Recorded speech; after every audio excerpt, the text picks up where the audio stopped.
I was just speaking to some of my peers in IKEA, and they've decreased their carbon emissions by about 24% over the past 5 years, but their revenue has also gone up by about 30% in the same period of time. Hi, everyone. Welcome to the Climate Confident Podcast. My name is Tom Raftery, and with me on the show today, I have my special guest, Sandhya. Sandhya, welcome to the podcast. Would you like to introduce yourself? Thank you so much for having me. So I'm Sandhya Sabapathy. I am the global head of environment and net zero at Entain, which is a FTSE 100 sports gaming company. And I've worked in sustainability for the past 10 years in multiple different large organizations, as well as in the public sector, mainly on ESG investing and community wealth redistribution. And I love your podcast, Tom. So thank you so much for having me. Thank you for saying so. Tell me a little bit about your journey into the sustainability world, Sandhya. I always like telling the story because I think everyone has a very different experience of getting into sustainability. I think Mm. a lot of people fall into it. A lot of people have maybe a life changing moment and they choose this to be their vocation. I've always been an activist from high school, university, and I actually started in life sciences. So I did pre med. So there was always kind of a purpose of I wanted to help people, help the planet, but I maybe didn't know the right mechanism to do so. And when I joined corporate and I was in the marketing and public policy side, I started taking part in a lot of the corporate initiatives that they had, whether it was volunteering for a triathlon, whether it's helping out people with skill-based volunteering, etc. And I noticed that even outside of work, this was something that I was doing a lot. I also am quite active on social media. So I think a light bulb moment went off, and I said, why don't I do a little bit more school into this and see if I can actually do this full time? And that's exactly what I did. And I totally recommend it. I get to be the best version of myself every single day. And even though it's the field that does require resilience, I think it's worth it in the end. So that's how I got into it. And I think it's going to be a lifelong journey. Great, fantastic. And what's surprised you most on your journey so far? I think what surprised me the most is that you hear a lot of negativity around people who want to create change. And when I mean negativity, I mean always incredibly difficult. You work crazy long hours, as well as you're always fighting against the system. But what I've found that's probably also some of the most exciting elements of working in this field. You meet amazing people. You meet people who actually have a life purpose, who are working towards something that's greater than just their kind of immediate day-to-day lives. And the resilience bit, in hindsight, for me, is something that gives me confidence because I am now in this field as a result of people doing work for decades and decades that's allowed me to get to this point. And hopefully, I can push the dial a small amount myself and then inspire the future generations to do so as well. So I think that there's a lot of apprehension around people who work in this space. And I think that the most surprising element of this is that it's what gets me out of bed every morning. And people need to kind of focus on the positives. Indeed. And how easy is that, focusing on the positives? Because a lot of times it feels like it's going in reverse rather than going as far forward as we'd like it to, as fast as we'd like it to. One of the things that probably I've learned over the past couple of years is that this is a marathon, not a Mm. race.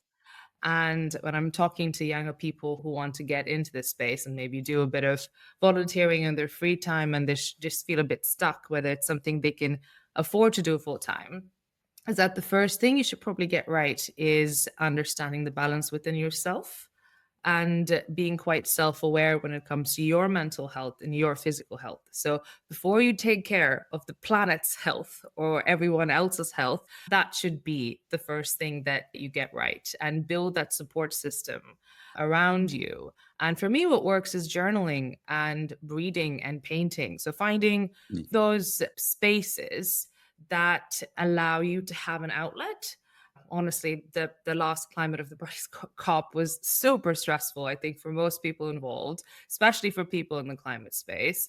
But you have to keep fighting, right? You have to kind of keep in it and keep the dial going, regardless of which area in the climate space you operate in. And what I did right after was to honestly not talk to anyone for a couple of days, focus on myself, and do things that bring me joy. And then the Monday after, the fight begins again. So I think there is a lot of self-awareness that's also quite important Mhm. in doing all of this, because you can get quite caught up in this purpose-driven mission that you are behind. Yeah, so that's probably the thing that I wish I knew when I was younger, and I would advise, because burning out isn't also helping your cause. And we're seeing sustainability now shifting. It used to be a buzzword, used to be part of the marketing department very often, but it's now more frequently part of the boardroom strategy. So, A, do you agree with that? And B, if so, what do you think made that change? I totally agree with it. I think this is a result of, I would say, a lot of corporate sustainability professionals over the past decade pushing for it. And there are a couple of reasons why I think that's the case. First, it's no longer just a marketing branding exercise, and there is very clear commercial proof that there is a business case for this. I was just speaking to some of my peers in IKEA, and they've decreased their carbon emissions by about 24% over the past 5 years, but their revenue has also gone up by about 30% in the same period of time. And there are many other case studies similar to this. And the reason why I think is because if a company focuses on sustainability, especially if there is a very top down approach, and the board as well as the executive committees are part of the value creation or the strategizing.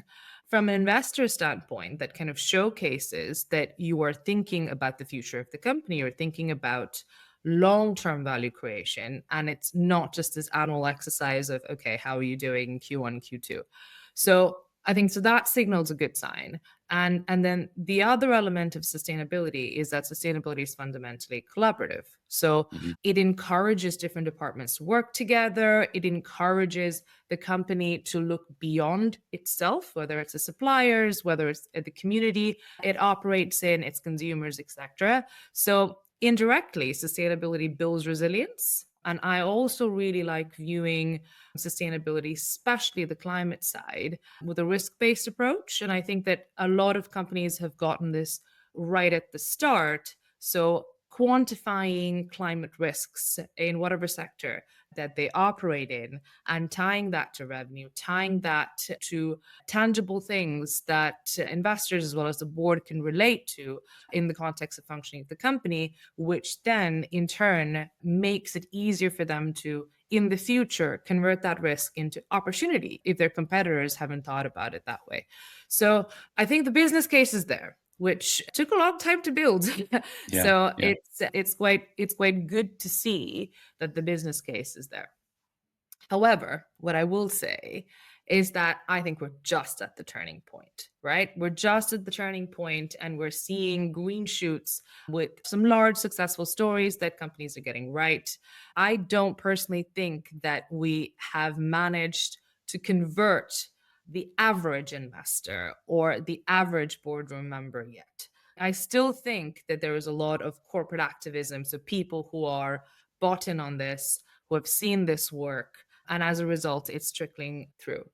So, my hope is that with all of the sustainability directives that are coming in EU, so the corporate one that's coming in EU, the shift with sustainability reporting has now moved from voluntary to mandatory for large companies, and it will start becoming mandatory for smaller companies too going forward, especially if they operate in the EU. And I think it's the starting point for organizations, firstly, who have gotten it right, to get a bit of credit and get a bit of real comparison against their peers.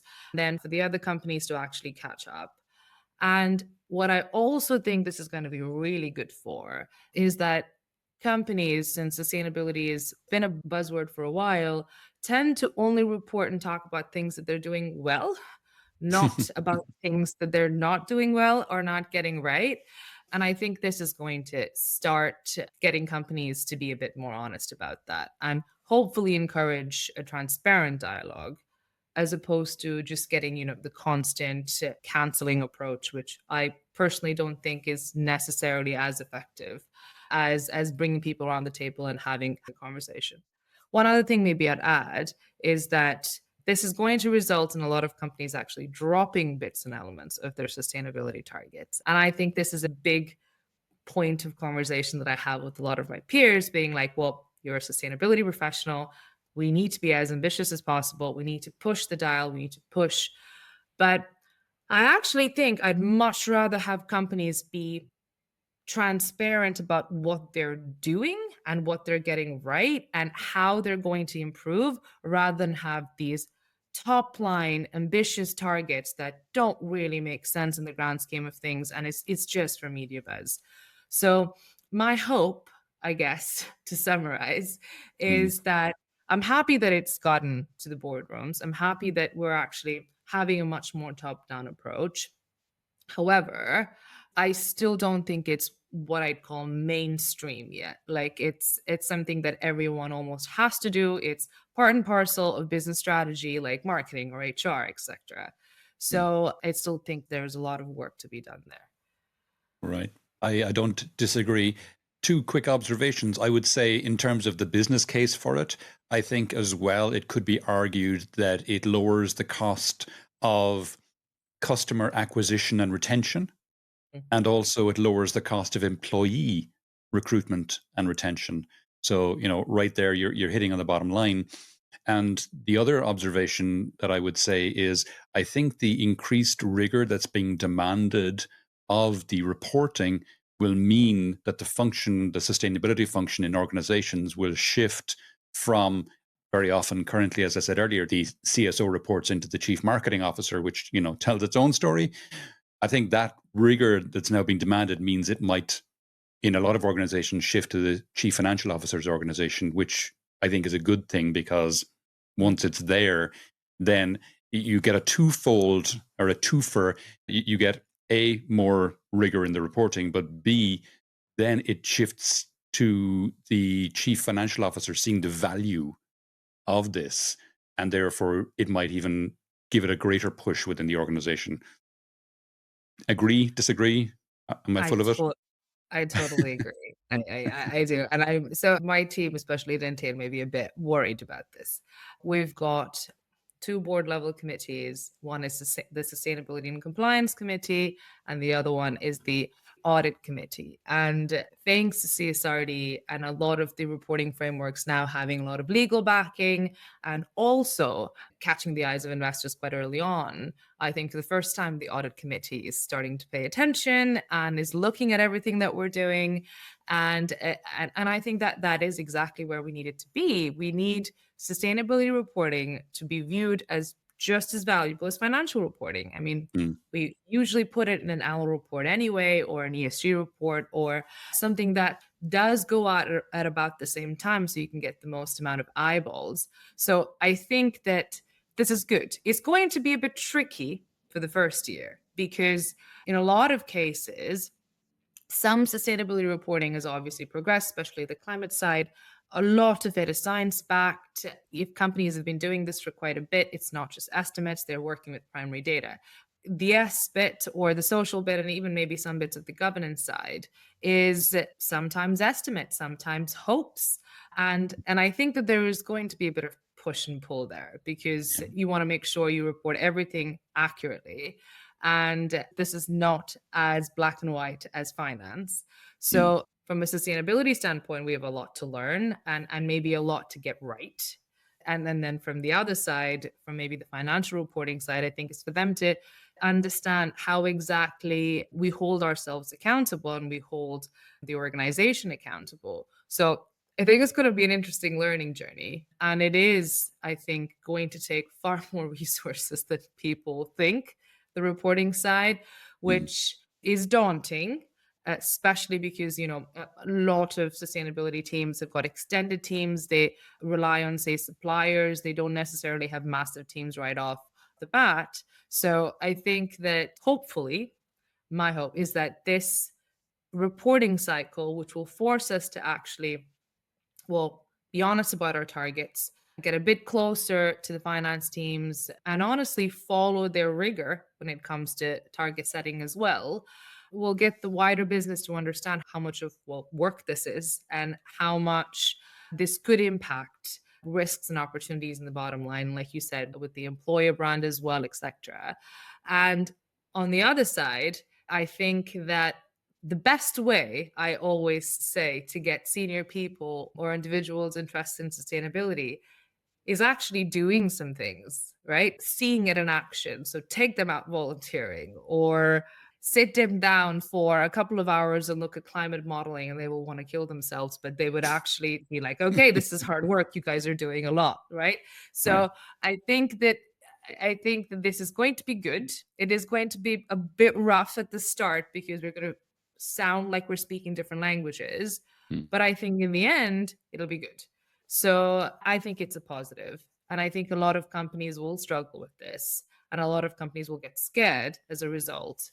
But since it's mandatory, I think from a resource standpoint, especially for large companies, they now don't have a choice. So I think it's heading in the right direction. Even though, in a year from now, if you talk to me, I'll probably be drowning in numbers and reporting. But careful what you wish for. We've been asking for this for a while. True, true, true. Are there any particular regions or industries that are doing a particularly good job in this space? And if so, are there any lessons that everyone else can take from them? Well, people might fight me on this, but I actually think manufacturing has been doing this for a long period of time and does get a lot of things right. Unilever might be a common one that people bring up a lot. Their sustainable living plan, which is one of the first kind of full-fledged corporate sustainability plans that went out, I think it's probably a decade back now, is still a very good blueprint. Now, you could argue that they're not getting every single thing right, but I think the fact that enough people know about what they do and the fact that they're not getting everything right itself is a win. And it's good that you have a couple of thought leaders in this space that are leading the way, that are being a bit messy about it at certain times, but are still sticking to their guns and pushing the dial. And then, Patagonia is a great example as well. It's, I guess what you'd want every single company to end up looking like. And I think what it teaches us is that all of these systems that we have built internally when it comes to how we view commercial success, how we view, well, the success of the company in general is, I'm not saying it's made up, but it's something that was created about 20, 30 years back. And I always say that the MBA class that a lot of the executives graduated from were only focused on profitability and cost cutting. Whereas that's kind of no longer the case when you look at leaders who are getting training now, and they are looking at much more of a holistic approach to how to run a company, because it also just doesn't make sense to run out the resources on this planet or in your particular sector in a finite manner. So I think there's three generations in the workforce and there is a bit of push as a result of that. But I think this is good because as I would say, millennials maybe get more senior and the Gen Z as well kind of come in and take on middle management roles, you're going to see a shift in what leaders view as success. And that, I think, is the most important change or the most interesting change that I'd like to see, because on average, when it comes to younger leaders, I think they are a bit more conscious about this. And maybe it just might be because of peer pressure around them. It might not be something that they've actually been trained in, but it's something that they can't not think about. And this is kind of the journey I think a lot of people are going on. But I don't just also want to penalize the older generations of the executives, because we wouldn't be here if they didn't feel like this was something that needed to be focused on at some point. Maybe from a weightage, it was not priority number one or priority number two, And that's where I guess the next generation needs to push and get it there. But they did see it was important. So they created the space for this to actually exist. So I think inclusive leadership is going to look very different. It's going to not just be about how you can get the bottom line right, but look at a triple bottom line, look at what your impact looks like as well. Okay. And are there any industries or companies that have surprised you with their progress on sustainability, maybe ones we wouldn't expect? So some of the companies that have surprised me are companies that fundamentally maybe do not have a product that is viewed as servicing the world. Philip Morris, for example. I've been watching their trajectory over the past maybe about 10 years. And I think that initially I was super skeptical. I just thought this is going to be a gigantic branding exercise. And they're not going to actually change their fundamental product. But over the past 10 years, I've seen that the amount of risk that they've taken in investing in the transformation of their core product is quite fascinating to see. And also, they're not necessarily just doing it because they want to sell more of their product. They're actively looking at different ways to invest in organizations that are operating in the space when it comes to social impact or even green tech. So I think that they're a very interesting case study, and they're a difficult case study to talk about sometimes. But if you look at even the ESG rating side, they're investor darlings. And it's not just because they're talking about things. They're actually putting huge amounts of money when it comes to the R&D of developing a brand new product that's smoke-free. Now, it's always a difficult one in the grand scheme of things, because you could argue that do these industries even need to exist?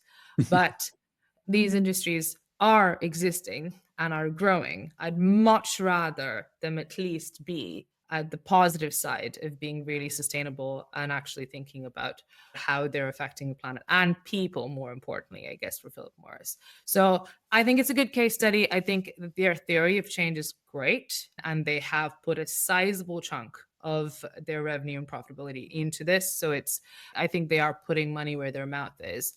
Now, how that's going to shape up the entire sector in the next couple of years, I don't quite know. But I think at least I've moved from a skeptic to, okay, this is interesting. And other sectors should be just as bold as them, especially when they can actually make more credible changes with less effort Mm. and see that transition is possible, and it's worth the risk, or it's worth kind of even rethinking about your core product if that means it's fundamentally damaging the planet. So I would say Philip Morris is a good example. Wow. I had no idea. Fantastic. Great. And for people listening who might be outside of the sustainability world professionally, what's the one thing they can do today to nudge their company or community towards more climate conscious practices? So companies, whether they're small or large, are still groups of people at the end of the day. And I think that a lot of sustainability now is a board level conversation or an exco level conversation, and thank God it is. It's not where it started. It was a small group of people who felt passionately about something in an organization that kept talking about it, and that small group of people became a larger group of people, and then the executives paid attention, right? Mm. So what I'd encourage people to do is that if there is something that they see their organization can really change, especially in the sector that they're in, they shouldn't think that it's something that we're a corporate organization, no one's going to ever listen to me, let me not make an effort, let me try and do this outside in some way, shape, or form, and let me just be quiet at work. I think safe spaces, employee resource groups, all of these kind of tools are where all of this started and are where a lot of these conversations continue to be disruptive. So, what I'd say is that you're not actually unable to influence things in an organization. I think just like you'd probably bring an idea to your boss or try and influence something else, think about this as something you can do as well. And I think there's power in three, right? If you can get three people together in whatever room to talk about sustainability or community building, whatever it may be, I think then the dial starts to shift. So like start thinking about What are the three people in a particular room that have decision making power that you can start influencing to get sustainability on the agenda? So that's probably what I'd like to say. And I also say that you don't have to have a master's degree or a PhD degree in sustainability to actually operate in this space. We are fundamentally an inclusive sector of professionals, and we want more and more people to get involved. And there's plenty of courses that you can take that are free and upskill yourself. And then if it's something that is a passion, of course, go into it and study more and tool yourself with that. But the barriers for entry aren't as high as people are making it out to be, which I think is a positive. So more and more people should get involved and understand a bit more about it and see how they can contribute. Okay, great. There's a lot of, I would say, negative feeling in the climate space, particularly now and after the US presidential elections. Do you have any story of hope and progress that you wish everybody knew? So when the US elections, and I guess when I heard the US elections, it was the following day in the UK because I'm based in London. One of the first people I called was one of my professors in New York. And I was saying, well, what are you telling your students right now? Because you probably should be telling your students like everywhere because there's so much of anxiety. I just kind of feel like with all of these things we've been building have been crushed overnight. To which I think he said something that made me think about things a bit differently. And he's like, well, have there really been lot of collective action in this space from multiple governments concurrently? It's always been one particular government does it right and another government, changes it and things of that sort.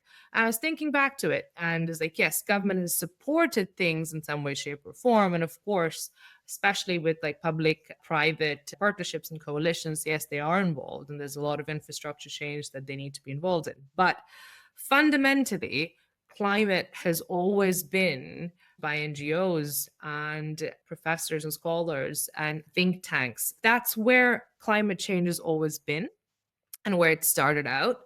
And if regulation has gotten to where it is right now, it was as a result of collective action outside of government.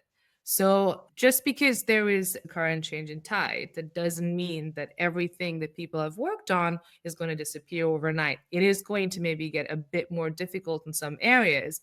However, he felt that the resilience that the community has built and the case studies and honestly the amount of investment now that is actually going in to climate tech has only steadily increased and will continue to increase because there is a good investor case for it.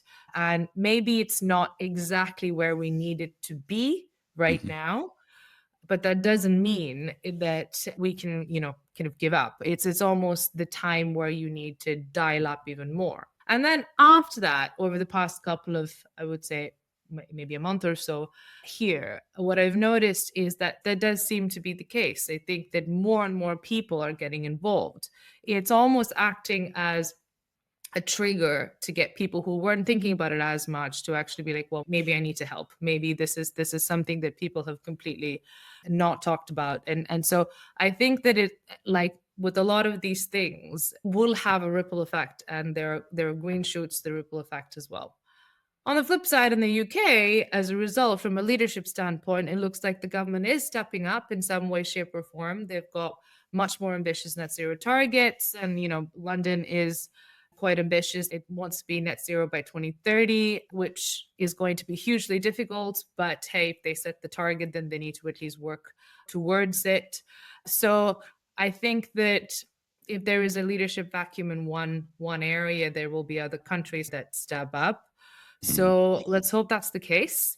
And let's hope that it continues to be this inclusive movement that brings together people from different walks of life, which is my favorite bit about the climate movement. And then we actually continue to get this pushed day to day. Am I frustrated? Of course. I think that anyone working in this space is super frustrated, but I don't think it's the time to step back. It's the time to push more, in my opinion. And you've been a champion for diversity and sustainability. I mean, you keep mentioning it here as as we're talking, or at least referring to it obliquely. How do you think inclusion amplifies impact in tackling environmental challenges?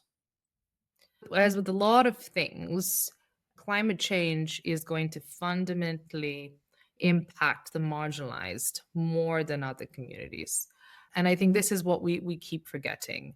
So when we're building in transition action plans and things of that sort, I always believe that a just transition is super important. And a lot of the fossil fuel producing countries are not in a position to switch immediately into clean energy, and they've got their entire economies depending on it. And these are countries that fundamentally have a long way to go into, building a stable economy. So I think that what's really crucial here is for us to also understand that element.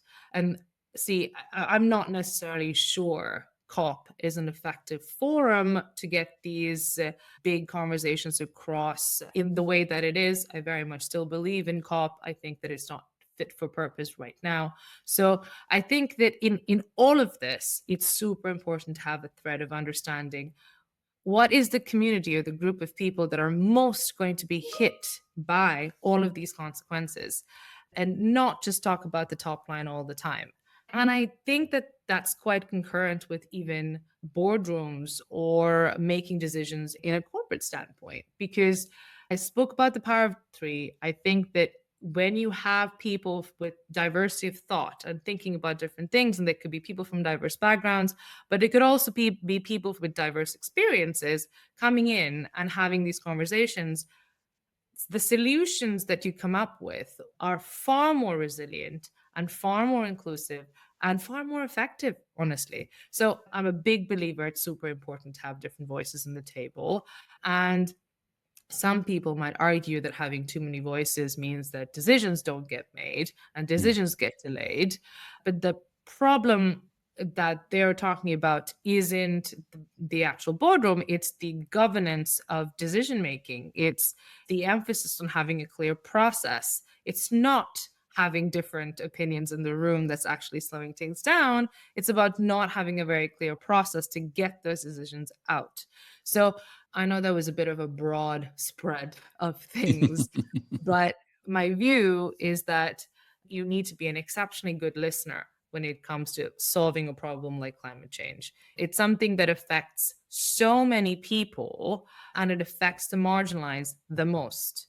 So, not listening to their perspective makes you conclude or get to decisions that fundamentally only affect the day to day lives of people who live in first world countries or don't immediately think about where they're going to get their next meal from if there's a flood, right? Mm. So I think that it's putting these things in perspective is super important, and hearing all of these perspectives is super important. And I think in a lot of ways, it builds some humility in these processes as well.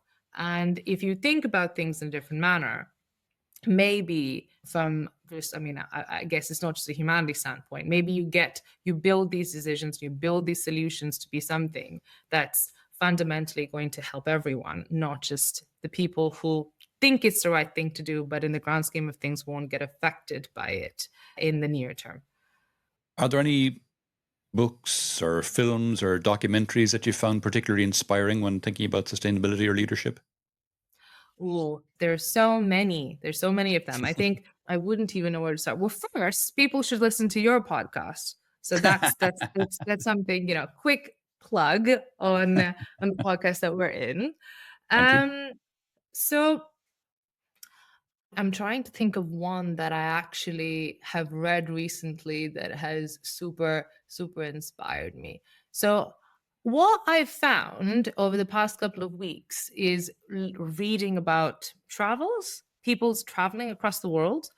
And these are just essays, so they've not been anything in particular. And there is not one that's kind of coming to mind that's with a particular case. But the reason why I think I like these travel essays is because travel essays help people process their relationship to the planet differently.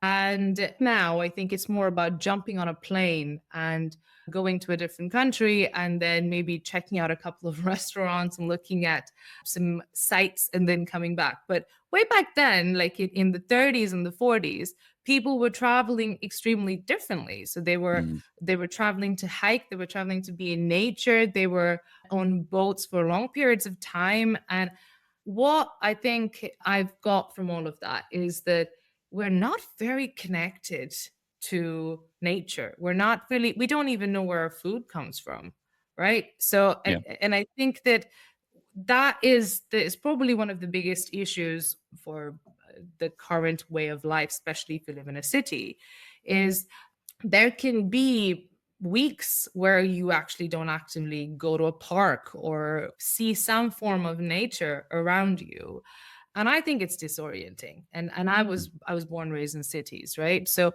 I think that the reason why a lot of people maybe aren't quite conscious about climate change or understand where the big defects lie in us not being able to help the planet regenerate is that we're so far away and disconnected from it. Everyone's looking at their phones, everyone's like traveling for the sake of taking pictures. And I think that, yeah, there needs to be something that's actually quite basic that needs to change as to how people approach being in green spaces and be much more conscious about when they are traveling, not just traveling for the sake of it, but traveling in a way that reconnects them back to nature. Patrick Firmer, there you go. Remember the name now. That's who I was reading about recently. And he's this war veteran from the 30s that traveled the world and is one of those like incredible people that you just kind of makes you feel like your life is not really as full as it should be. And I Nice. think the way he describes nature, it's like he's talking about a friend. And I think that I don't know that many people, even people who work in the climate space, who do that, right? Mm. Yeah. So yeah, I think we just need to get a bit more reconnected. And I don't know the answer to that, so it's something that I guess I have to get on a journey on myself and not just have kind of flowers at home. Yeah. Okay. Left field question. If you could have any person or character, alive or dead, real or fictional, as a spokesperson for corporate sustainability or the climate movement, who would it be and why? Ooh. Well, I think Mary Curie has been a huge inspiration to me. And she's an inspiration to many, I guess, especially if you're a scientist. But I think Hmm. what she got right was not just that she was a brilliant scientist. She was, sorry, but I think she was extremely good at being disruptive and being in rooms surrounded by people who were not like her. And she was able to get them to think about science differently, think about people differently, think about families differently, because she was a big believer in having a well balanced life on top of being an exceptional pioneering scientist. And I think it's getting difficult right now. It's getting difficult for women to talk about balance. I see a little bit of cognitive dissonance when senior women are like spouting out about work life balance, whereas like I know that we've both been in a meeting until midnight the previous night. So I think that there's a lot of spaces that still aren't talking about some of the basics when it comes to not just gender equality, but just minorities in general. And what I think she got right was that she was able to, well, get a very insular community of people to think about science differently. And yeah, I think she'd be quite inspirational. I think she'd maybe come in and tell some of these senior people to think things differently, which is nice. So I think she'd be nice. I think she'd be great in the climate movement as well. There are plenty of women who do it already Hmm. who are alive right now as well. Sure, sure. But yeah, she's one of those trailblazers that come to mind. Fantastic. We're coming towards the end of the podcast now, Sandhya. Is there any question that I didn't ask that you wish I did, or any aspect of this we haven't touched on that you think it's important for people to think about? This was a great chat. This definitely brightened my morning. Thank you. Thank you for having me. I think I've been saying this across the entire podcast, but I think, there is power in the individual as well, is all I have to say. Don't feel like you're being very policed when it comes to the climate movement, like, oh, I need to figure out if I'm using plastic straws or not. Sometimes there is so much of anxiety that you just get kind of stuck and paralyzed in small decisions, and you just get frustrated with yourself. I think when it comes to the climate movement in general, doing helps, moving helps, talking to people helps, being active helps. So that's kind of what I would say at whatever level of influence you have, whether you're a young person in school or you're a board member or you head up a charity, whatever it may be, or you run a country, your sphere of influence is much bigger than you realize in climate. Yeah, that's probably what I would like to maybe close with. Nice. Fantastic. Great.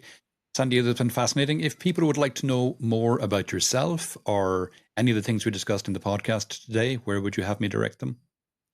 So I'm quite active on both LinkedIn and Instagram, and my handle is Sandhya Sabapathy. I'm also building a community of people with diverse perspectives. So it's a social venture that I have on the site called Kaleidoscope. And yes, if you find me, you'll find all of the links to Kaleidoscope as well. But if you're looking just for Kaleidoscope, it's also on LinkedIn and Instagram at Kaleidoscope. So Fantastic. Great. Sandhya, that's been amazing. Thanks a million for coming on the podcast today. thank you so much for having me, Tom. Have a great day.